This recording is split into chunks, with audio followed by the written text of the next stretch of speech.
What is up, guys? Welcome back to my channel. Today, we're going to be getting into my Big Ten Conference Tournament predictions video. Let's get into this. The Big Ten just wrapped up today. Excited obviously, for their conference tournament to get underway. But let's get into this here. Starting out with the standings. There you go, now it loads. Number one seed, obviously, Purdue. Finishing 17-3 in conference play. Obviously, Purdue is widely acknowledged throughout college basketball as one of the best teams in the league with one of the best players in Zach Edey. Now, obviously, there's some big question marks if Purdue can get over the top in the actual NCAA tournament, but that's neither here nor there. They've had a tremendous season with a 17-3 record in conference play, 28-3 overall. Then the number two seed is the Fighting Illini of Illinois, finishing 14-6 in conference play. Three-seeded team, or forgot to mention Illinois, probably going to be around a 4 seed to a 5 seed. Don't really see them being a 3 seed, but you never know what could happen. Then the 3-seeded team, Nebraska, finishing 12-8 in conference play. Nebraska's a team that played really good in the conference, but could this be a team that could miss out in the tournament?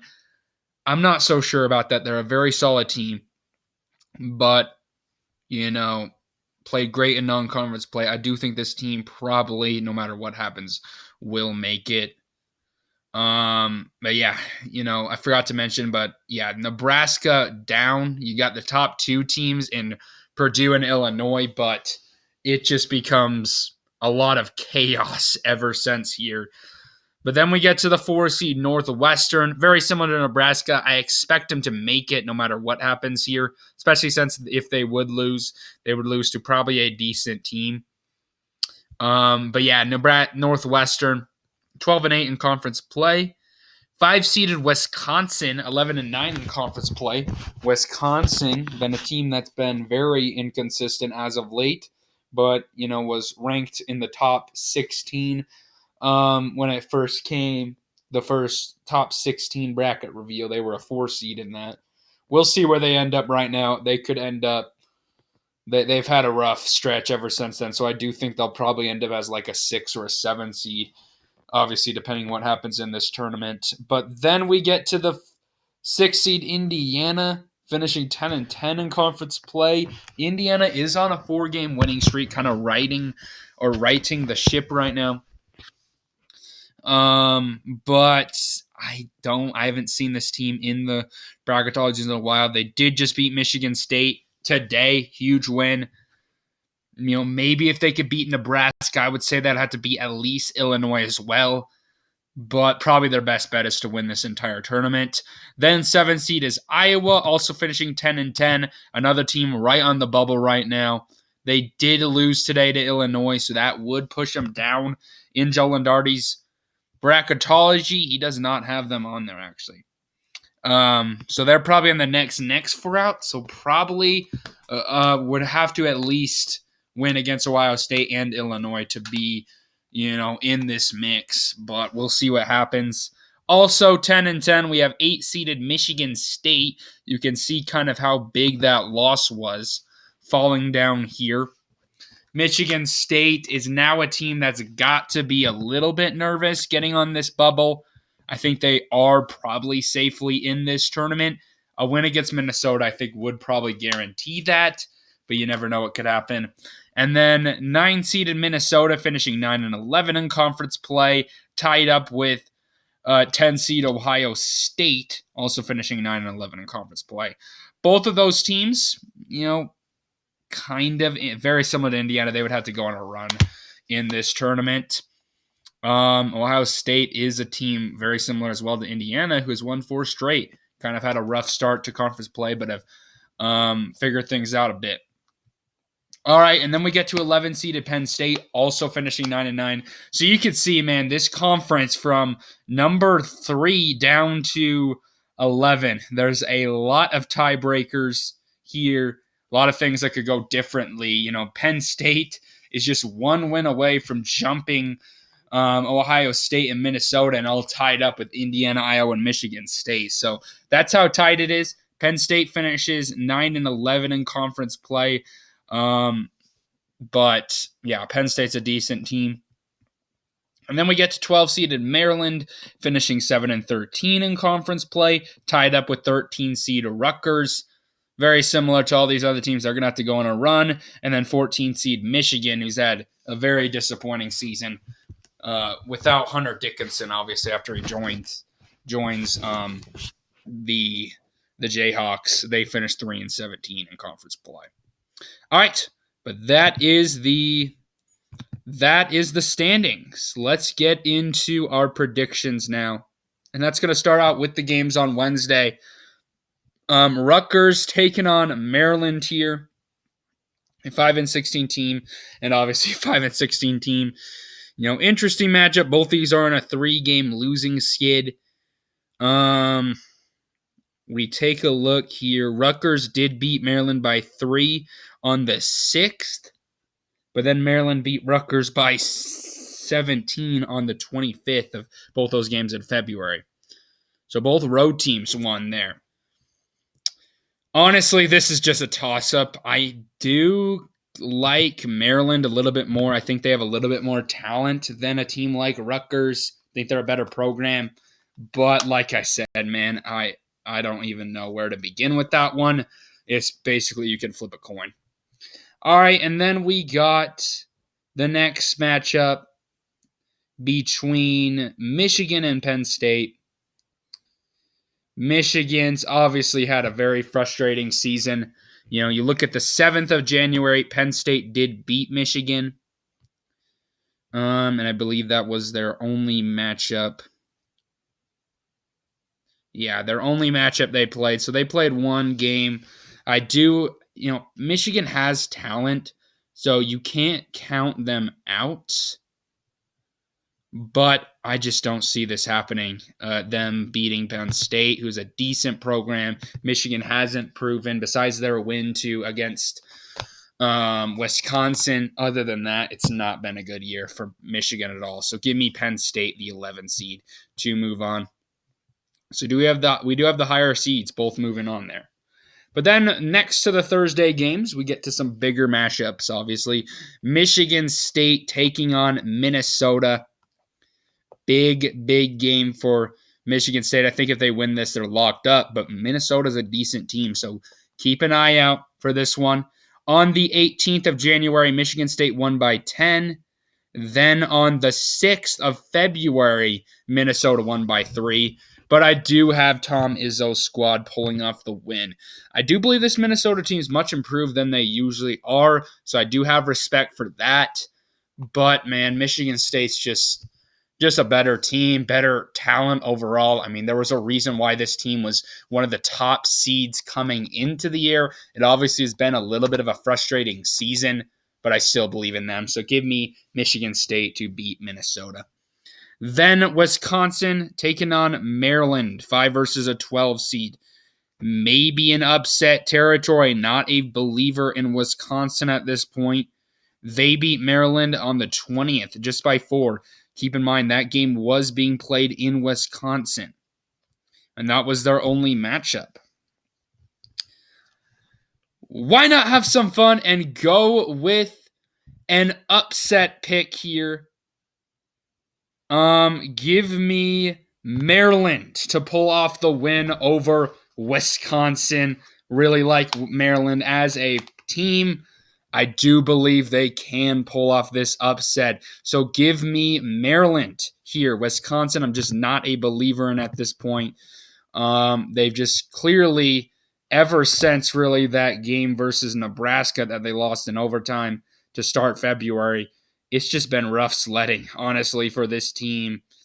They've only had a couple wins here to, Ohio State, Maryland, Rutgers, but that's it. 3 games right there, and that's it. So I do not like Wisconsin here. Give me Maryland in an upset. Okay, next matchup, Iowa taking on Ohio State. Huge game for both these teams. This is a must-win basketball. Iowa here is coming off a tough loss to Illinois, obviously, today, but they did beat Ohio State on the second by 2 points. Ohio State is on a 4-game winning streak. Ohio State, another one of those teams that coming into the year is a decent team. They've beaten good teams, really. Michigan State, Nebraska, and then Rutgers, obviously Michigan as well. But I do like Iowa in this one. I think they are a more talented 7 seed. But again, one of these games that's just neck and neck. I can see going either way. Iowa, they're a great 3-point shooting team. I think they're better coached as well. So with all that being said, I do have Iowa pulling off the win. And then 6 seed Indiana taking on Penn State. Another big game for both of them. Indiana coming in actually lost on the 3rd to Penn State by 14. Game was being played in Indiana, and Penn State won on the 24th of February by 9. That did spark the Indiana win streak. That was their last loss. So I am going to go with Indiana. This is going to be tough to beat a team 3 times in 1 year. I always say that as something to keep an eye out for. I do believe in this Indiana squad, so give me them to pull off the win. All right, a little bit of chaos in the next round with Maryland winning. But next up, we have Purdue taking on Michigan State. Interesting battle here. These two just met last Sunday, not this one. Or last Saturday, Michigan State won by 6, and that's been their only matchup of the year. So, big game between Zach Edey and this Michigan State team. This would be a huge resume booster for Michigan State, but I don't see it happening. I do like Purdue and Zach Edey. It's just so hard to beat this this Purdue team. I mean, a lot of teams can play Purdue close, but I think this Purdue team's so talented and so experienced that they just seem to always be able to close out these games. I've watched them throughout the year, and it's just evident that they don't really pull away from teams that often, but they do get the job done a lot of times. So obviously, only 3 times they haven't. So I do like Purdue to beat Michigan State. Okay, 4-seeded Northwestern taking on Maryland.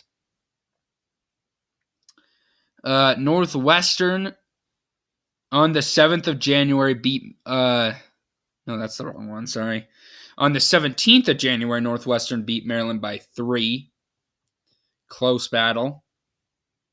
And then on the 28th, Northwestern beat Maryland by 7. So Northwestern's going to have to beat a team 3 times. Could this be a sneaky run from Maryland here? I don't think so. I do really like this Northwestern team. What's his name on Northwestern? Boo Booey, I believe, or something like that. He is a tremendous guard, one of the best in the country, in my opinion. I do believe that, Maryland obviously beating Wisconsin, maybe they can get some rhythm, but it's going to be tough to beat Northwestern as well. I do like Northwestern as a 4 seed to advance. Then a fun rematch. We have 2-seeded Illinois taking on 7-seed Iowa. That game was being played in Iowa, and Illinois won pretty good. Ever since Shannon Sharps came back, Illinois has been a much better team than what I saw from them. If we take a look, when did these two play?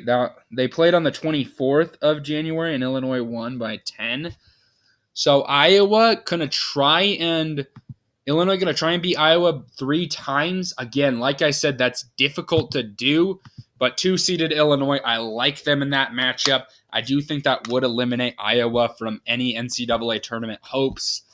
Unless they somehow sneak in, I don't think that happens. I do like Illinois slightly more, so I do have the Fighting Illini getting the win.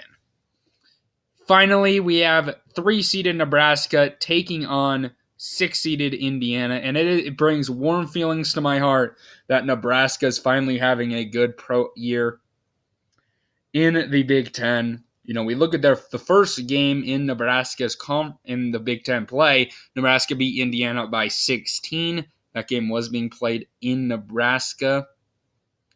And Nebraska beat Indiana by 15. on the 21st.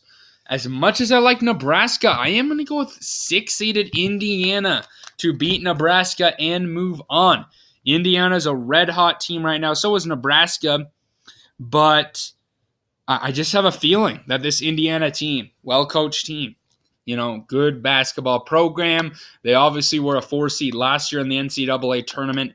Obviously lost Trace Jackson Davis, but I do believe there's still talent in there.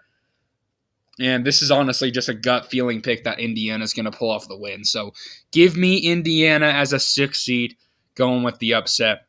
But then 1-seed Purdue taking on 4-seeded Northwestern. I believe Northwestern was one of the Purdue's losses this year. Was it? No, it wasn't. Yeah, it was a close game in overtime, but Purdue won on the 31st of January, and that was their only matchup. I do believe Northwestern can compete with Purdue, but I think a lot of teams can. But like I said, Purdue will break away in the end with Zach Edey's dominance. I think it will be a little bit too much. So give me Purdue. And these, obviously, it's not just Purdue. These guards have taken a lot of steps this year. Last year they weren't very, consistent. I do believe that they've figured things out this season. So I do like Purdue. All right, Illinois, Indiana. We got a 2-seed taking on a 6-seed. Fun matchup. Illinois coming into this one, beat Indiana by 8 on the 27th of January. And I believe that's been their only matchup of the season, yes. I do think I would go with Illinois in this one. Indiana going on a run here to the semifinals. Can maybe they beat Indiana? I could see it happening, but Illinois is also a well-coached team. I do believe in this squad, especially with Shannon Sharp coming back. I think that Illinois, man, they're just going to be too tough to beat. And Indiana's been an inconsistent team all year for a reason. I do think they will come up short of going on to this NCAA tournament.